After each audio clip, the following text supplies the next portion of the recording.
Hey guys, it's Vin from the Bear Gentleman, and today we're checking out the JBL 220 TWS. I got these because a lot of you had requested me to do so. If anybody watching this video, and that means you, has something you'd like me to check out, leave a comment down below.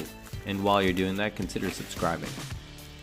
And just a quick reminder, I do pay for all of these out of pocket to remain unbiased, and I'd appreciate your support.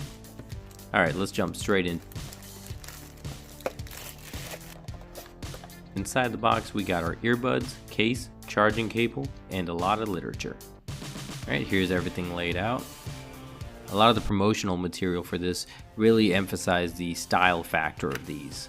And these buds do look really great. The 220 TWS is the AirPod version of the TWS offerings from JBL. If you're looking for something more like the Galaxy buds that kind of sit in your ear, you should check out the 120 TWS. Alright, let's go ahead and get these guys paired up. We're going to go ahead and open up our Bluetooth settings and we go to scan, and they'll pop up as JBL 220 TWS. I'm going to go ahead and test these guys out for a little bit, and in the meantime I'll throw some specs up on the screen.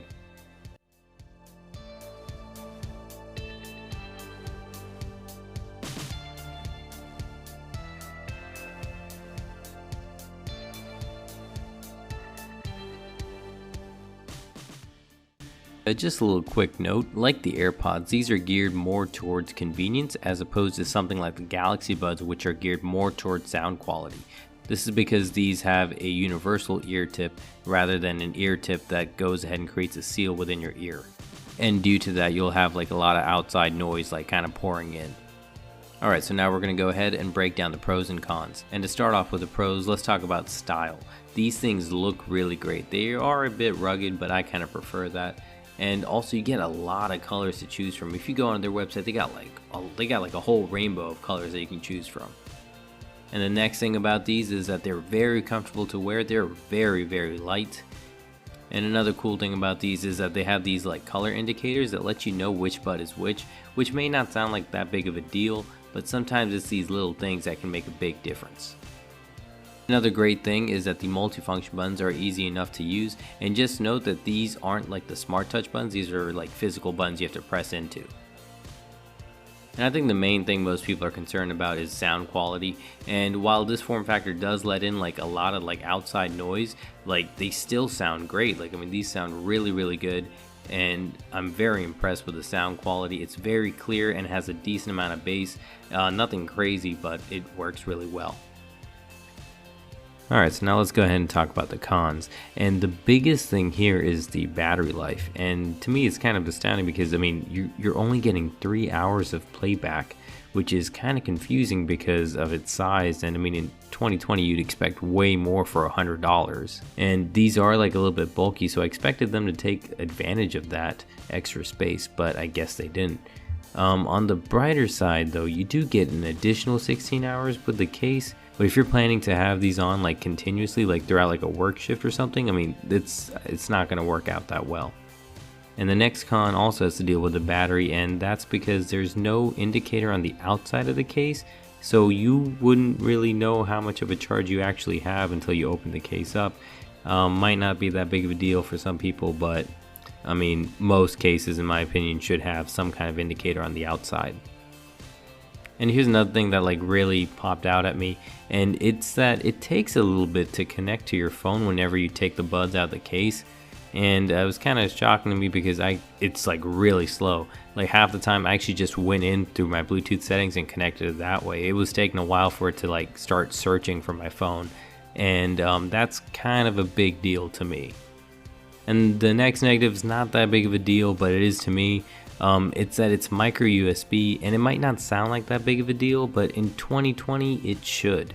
And you might not care initially, but once you have the same cord that can power your phone, your earbuds, and even your laptop in some cases, it creates a lot of convenience. And once you've experienced something like that, it's really hard to go back.